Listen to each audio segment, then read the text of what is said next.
Bonjour à tous, j'espère que vous allez excellemment bien. Aujourd'hui on se retrouve pour parler cyclisme, pour faire le débrief de la 3e étape du Tour de l'Algarve. On va revenir sur ce qui s'est passé aujourd'hui, qui a gagné, qui a été performant, qui a été plus en difficulté, comme tous les soirs. N'hésitez pas à vous abonner à la chaîne, à réagir dans les commentaires, à mettre un pouce bleu, à partager la vidéo sur les réseaux sociaux, notamment auprès de vos proches, si vous pensez que ça peut les intéresser, dans les commentaires. N'hésitez pas à me dire qui vous a plu, qui vous a déçu. EPS 2.0 sur les plateformes de podcast, TikTok, le débrief des compétitions en direct. Et puis n'hésitez pas également à aller voir les shorts sur YouTube. C'est pas la même chose, les TikTok et les shorts. C'est pas la même vidéo. Et puis si vous avez les moyens et que vous voulez soutenir mon travail, vous pouvez faire un super thanks. Vous pouvez également rajouter la petite cloche, comme ça vous êtes au courant des dernières vidéos qui sortent sur la chaîne. Vous avez également les différentes playlists, notamment la playlist spéciale Tour de l'Algarve, et puis vous avez aujourd'hui le débrief de la classique, de la VAR classique, pardon, et du Tour d'Andalousie qui s'est déroulé en une seule étape. On commence tout de suite cette vidéo. Journée assez calme sur ce Tour de l'Algarve. On l'avait dit, pardon, il y avait de grandes chances que ça aille au sprint. C'est allé au sprint et malgré la résistance de l'échappée, parce qu'il n'y avait pas vraiment de grands noms dans cette échappée, beaucoup d'équipes continentales portugaises, donc c'est vrai que c'est pas toujours facile pour ces coureurs-là, ils savent que c'est une course, ils peuvent se mettre en avant. Eh bien, il y a eu une belle résistance, mais ça n'a pas suffi, même si l'échappée était un petit peu grosse, même si on a laissé un petit peu de temps à cette échappée. Bah, sur la fin, quand on a accéléré les rythmes, c'était un petit peu compliqué pour eux de suivre, ils sont repris. Et après, derrière, bah, c'est un sprint. C'était technique, mais pas dangereux. C'était technique, parce qu'il y avait des ronds-points, mais on était sur des belles routes. Il y avait des ronds-points, il y avait un rond-point notamment à 700 mètres, il y avait un dernier virage à 300 mètres, mais c'était pas dangereux parce que voilà, il n'y avait pas de gros dodanes par exemple dans le dernier kilomètre, il n'y avait pas de problème de ce type-là. Donc c'était technique, il fallait savoir se placer. Je pense que ça a été le problème pour certains coureurs de certaines équipes qui se sont perdus tout simplement dans le sprint. On reviendra sur Arkea. Et d'autres équipes, elles s'en sont mieux déroulées.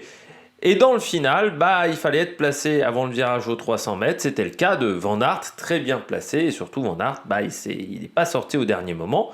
Enfin, il n'est pas sorti dans les premiers. Il a attendu le dernier moment, plutôt parce qu'il y avait encore un petit peu de vent de face.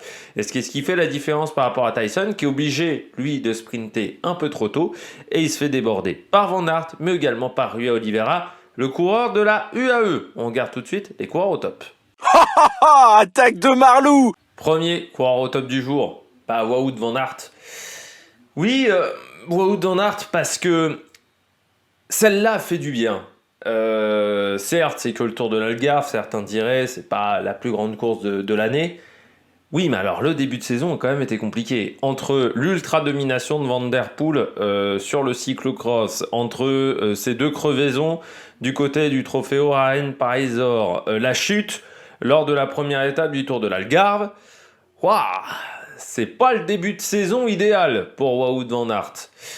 C'était compliqué sur ses premiers jours de course sur route et sur sa saison de cyclocross. Donc, il avait quand même besoin de se rassurer un petit peu. Je pense qu'il savait déjà que les jambes étaient pas mal. Il l'avait montré avec Olaf Koy sur la classique. J'ai oublié le nom de cette course qui est en Espagne.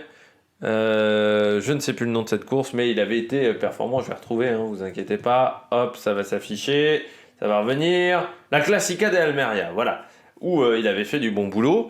Mais Rahen Parisor, ça s'était mal placé. Et puis bon, bah, les deux premiers jours sur le Tour de l'Algarve n'avaient pas été incroyables, mais il disait à tout le monde, je ne fais pas le sprint au premier jour, j'attends le week-end. Donc on s'était dit, en plus aujourd'hui, qu'on n'allait pas le voir. Jamais écouter un Wout van Aert, il vous trahira. Wout van Aert, il fait pas le sprint à 10 bornes de l'arrivée. Quand je l'ai vu être ramené par un équipé, je me suis dit, tu sais, à 7-8 km, je sais plus, c'était un 10 dernier kilomètre, je me suis dit, j'ai l'impression qu'il se fout de ma gueule, Wout van Aert. Et puis ensuite, il a fait le job, et pourtant, il a bouffé du vent. Parce que certes, il y a un équipier qui l'emmène, mais dans les 5 derniers kilomètres, il est tout seul, Van Aert. Donc il mange du vent, pas mal de vent même à ce moment-là. Mais dans le dernier kilomètre, il fait les bonnes actions. Déjà, il choisit la bonne roue, c'est-à-dire celle de Gerben Tyson. Ensuite, il lance son sprint au bon moment. Il déborde Tyson au bon moment, c'est-à-dire qu'il le déborde pas trop tard, et il le déborde du bon côté par rapport à Rui Oliveira. Ça il passe côté balustrade, je pense qu'il a fait un peu moins de chemin que Rui Oliveira.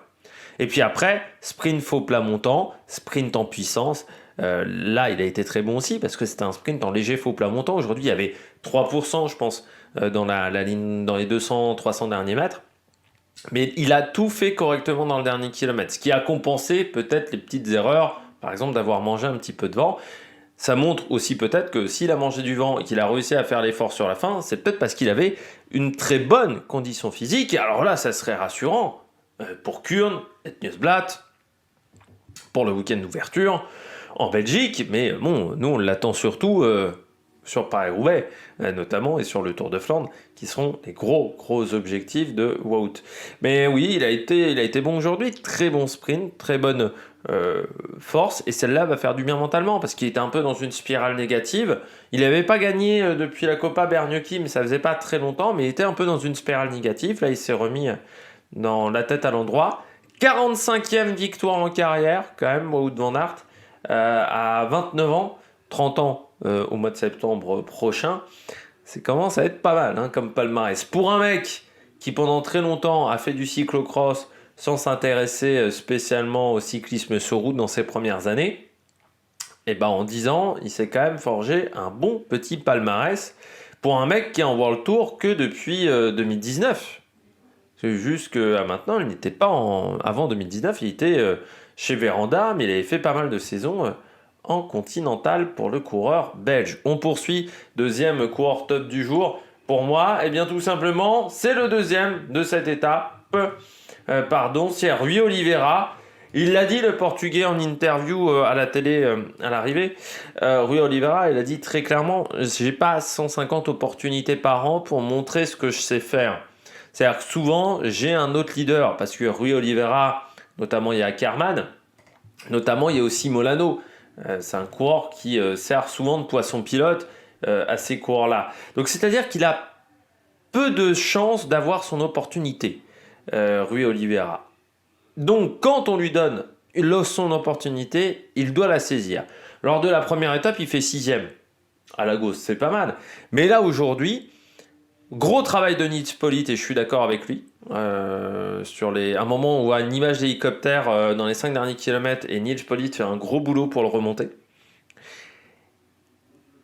Et surtout, dans le dernier kilomètre, il choisit une bonne roue. C'est-à-dire que Van Aert choisit Tyson, ou il choisit le coureur de la Tudor. Lui, il choisit la roue de Van Aert. Il se dit, putain, Van Aert est devant, je prends la roue de Van Aert, après on verra ce qui arrivera, mais bon, avec la roue de Van Aert, c'est pas mal. Donc il fait le bon timing comme Van Aert, c'est-à-dire il décolle au bon moment, il fait le sprint au bon moment. Pour moi, la seule erreur qu'il fait, c'est qu'il passe par la gauche au lieu de passer par la droite par les balustrades, mais parce qu'il était dans la roue de Van Aert, il n'avait pas l'opportunité de passer côté balustrade, il n'y avait plus la place. Donc il passe par la place dans laquelle il peut aller, tout simplement, et là il doit faire peut-être 2 mètres, 3 mètres en trop par rapport à Van Aert, mais vu que ça joue à pas grand-chose face à Van Aert, tu te dis que c'est un peu compliqué. Par contre, j'ai bien aimé Rui Oliveira, c'est qu'il finit extrêmement bien son sprint.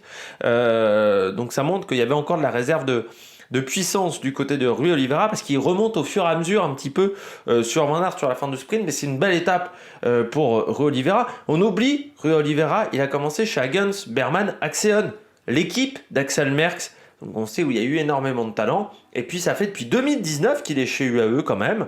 Mais toujours pas de victoire dans son palmarès. Il avait fait 2e d'une étape de la Vuelta.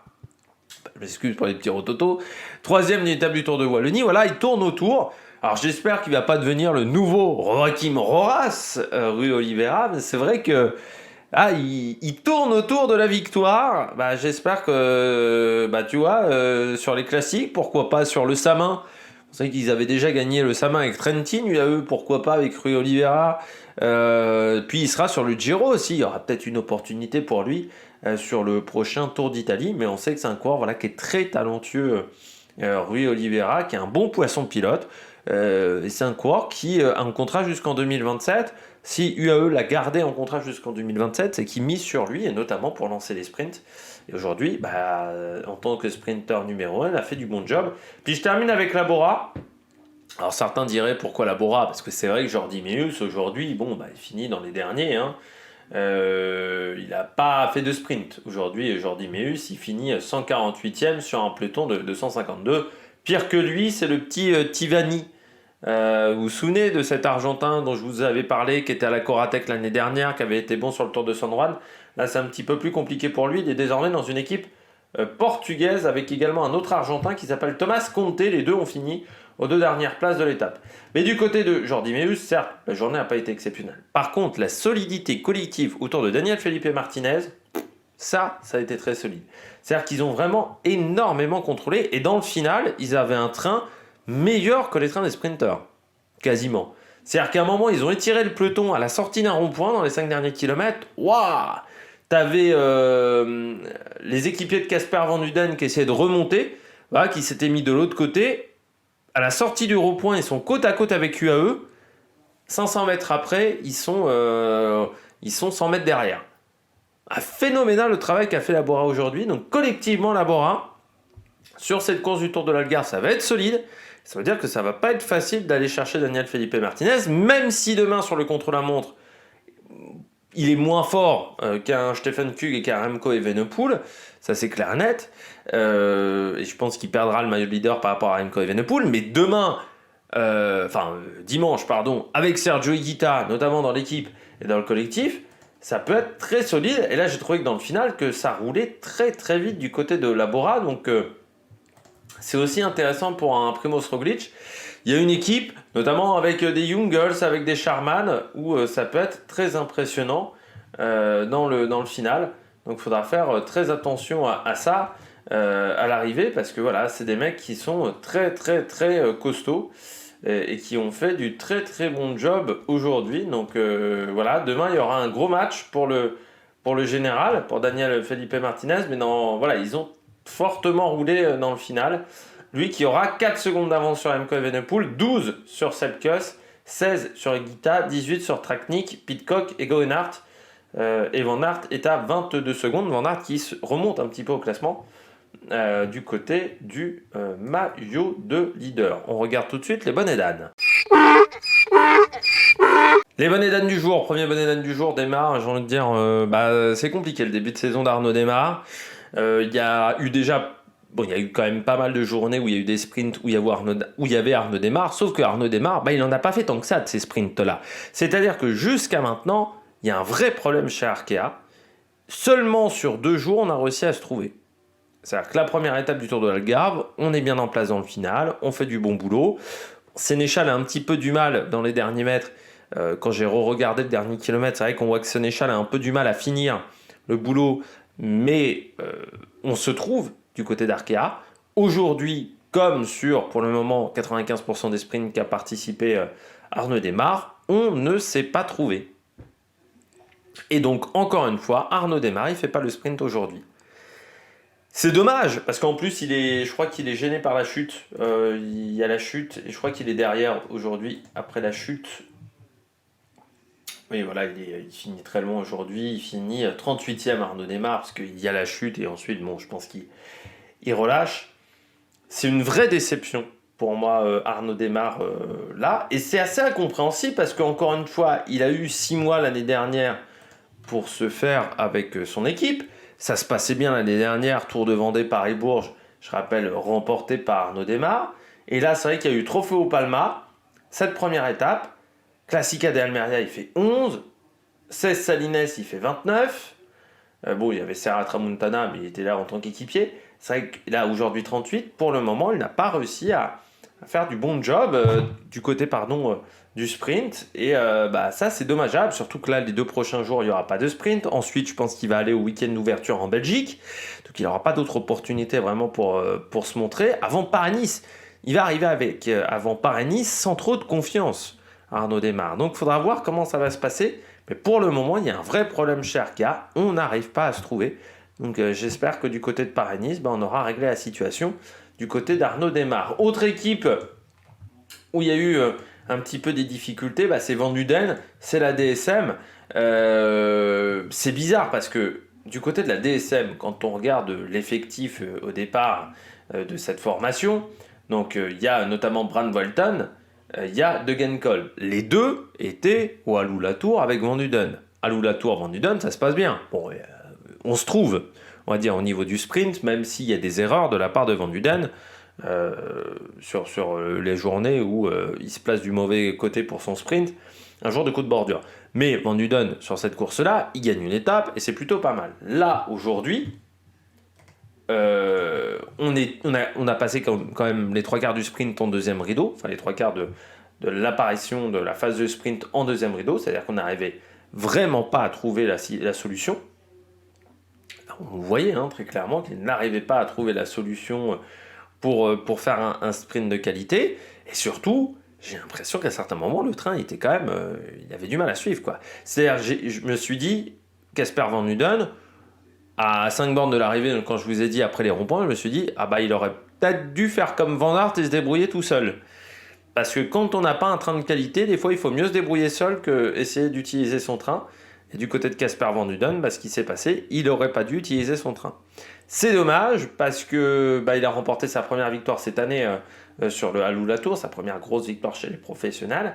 Il est arrivé en confiance après le Alou Latour. Depuis, 57e de la Figueira Champions Classic, bon, c'était pas trop vraiment son profil. 10e de l'étape 1 à Lagos. 29e à Tavira, il n'est pas dans le sprint. C'est un petit peu dommageable pour le coureur de 22 ans. Alors, il faut prendre en compte aussi que quand vous commencez en Arabie Saoudite, parfois il y a un choc thermique, il y a aussi le décalage horaire qu'il faut prendre en compte quand on revient en Europe. Coureur qui fera le Samin et ensuite Tirreno Adriatico du côté de l'Italie avant Milan-Turin. Ça sera juste avant Milan-San Remo. Ils ne devraient pas faire Milan-San Remo, mais peut-être qu'ils vont changer d'avis du côté de la DSM, parce que ça peut être une belle carte pour Milan-San Remo. Peut-être qu'ils ont peur que 300 km, enfin 288, pour un coureur de 22 ans, ça soit peut-être un peu beaucoup. Et puis je termine avec un dernier coureur, c'est Jasper Stuyven. Ouais, je comprends pas déjà cette idée de la Lidl Trek de le mettre sprinter, parce que pour moi, bon, c'est pas un pur sprinter, c'est un bon coureur de classique, c'est un coureur qui a une bonne pointe de vitesse qui a une bonne pointe de vitesse, mais c'est comme Oliver Nezen, ou quand ils mettent Stan de Wulf chez G2R Sprinter, ce sont pas des sprinters, ou Turgis chez Total, parce que c'est déjà des mecs qui sont pas les meilleurs pour frotter dans un vrai sprint massif. Donc là, encore une fois, il part avec un train de retard. Et je comprends pas cette idée de la Lidl de le mettre à chaque fois sprinter. On a vu les limites sur certaines courses quand même de Stuyven en tant que sprinter. C'est un bon coureur, c'est un mec qui a remporté Milan-San Remo, le Nieuwsblad par exemple dans sa carrière. Mais pour moi, c'est plus un sprinter. Ça a pu l'être au tout début de sa carrière, c'est plus le cas aujourd'hui. Après, la condition physique semble là, mais comme il commence son sprint, il est 11 ou 12, il remonte 7, c'est déjà bien. Mais bon, du côté de la Lidl Trek, est-ce que ça serait pas plus intéressant de le mettre sur d'autres courses? Est-ce que ça serait pas plus intéressant de faire autrement du côté de la Lidl Trek, de venir? Est-ce qu'il n'aurait pas fallu venir avec Jonathan Milan, par exemple, si tu voulais avoir des résultats? Bon, c'est un petit peu dommageable. Après, Stuyven, ça va être une aide demain pour Tao Geoghegan, enfin après-demain pour Tao Geoghegan, parce qu'on sait que c'est un coureur qui peut aider sur les contreforts des montées, ce que ne sont pas capables de faire tous les coureurs rapides, mais c'est vrai qu'aujourd'hui c'est un petit peu compliqué. On peut noter aussi dans les coureurs en difficulté aujourd'hui, Rui Costa qui a abandonné, avec Marijn van den Berg, la chute à 80 km de l'arrivée a eu raison des deux coureurs. Et Sam Oomen, lui, n'avait pas pris le départ, mais c'est dommage pour Rui Costa, parce que bon, déjà, il avait pas fait des grandes journées, et puis bon, la chute, Vandenberg, il y aura peut-être clavicule. Rui Costa, je sais pas trop, mais ça avait l'air d'être, quand même au niveau des jambes, ça avait pas l'air d'être top du côté de Rui Costa. Donc il faudra suivre ça du côté du coureur portugais, pas top, lui qui en plus n'a qu'un an de contrat avec EF, 37 ans aussi. Parfois on a plus de mal à se remettre de blessure quand on a 37 ans. C'est dommage parce que le début de saison était déjà pas foufou du côté de Rui Costa. Tu sentais qu'il avait décalé son pic de forme par rapport à l'année dernière. Là, c'est sûr que ça s'est pas très bien passé pour lui. 80 km de l'arrivée, grosse chute. La chute est arrivée à peu près en 30e position du peloton. Donc voilà, c'était difficile à éviter du côté de Rui Costa, mais pas de chance pour le coureur. portugais. On regarde tout de suite l'étape de demain. Étape 4 du Tour de l'Algarve, une étape 4 qui sera un contre-la-montre autour de Albufeira. Alors c'est pas le contre-la-montre le plus long qu'on ait vu sur le Tour de l'Algarve, parce qu'il y a certaines années on était à 35 km et c'était presque le contre-la-montre le plus long de la saison. On est sur un contre-la-montre là qui est un peu plus court, sur un format 22 km. J'ai envie de dire le format récurrent des contre-la-montre qu'on retrouve sur 90% des contre-la-montre qui seront réalisé cette saison, donc ça va être un bon test pour les coureurs. 2 points intermédiaires sur ce contre-la-montre, ça sera au kilomètre 7 et au kilomètre 17, donc avant le final, qui ne sera pas si plat que ça, ce final, sur le retour vers Albufeira. On va reprendre le descriptif un peu plus détaillé. Il y aura une belle petite bosse, donc comme vous le voyez à 5 km. Et puis après, il y aura une petite descente. Entre 3 et 2 km, il y aura de nouveau une montée. Un plat jusqu'au kilomètre. Donc entre 2 km et 1 km de l'arrivée, il y aura un plat. Ensuite, une montée jusqu'aux 500 mètres avant une arrivée en descente. Donc il faudra quand même garder de l'énergie pour les 5-6 derniers kilomètres de la journée pour ne pas se faire avoir. Conditions météo, une vingtaine de degrés, grand soleil, un petit peu de vent.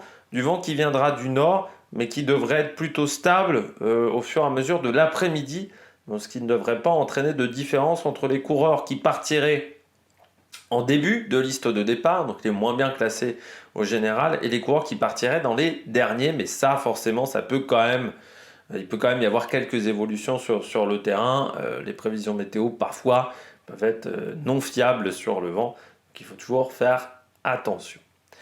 Eh bien nous, on se retrouve demain. N'hésitez pas à vous abonner à la chaîne, à réagir dans les commentaires, à mettre un pouce bleu. Et puis à la prochaine sur l'Amérique Production. Ciao ciao.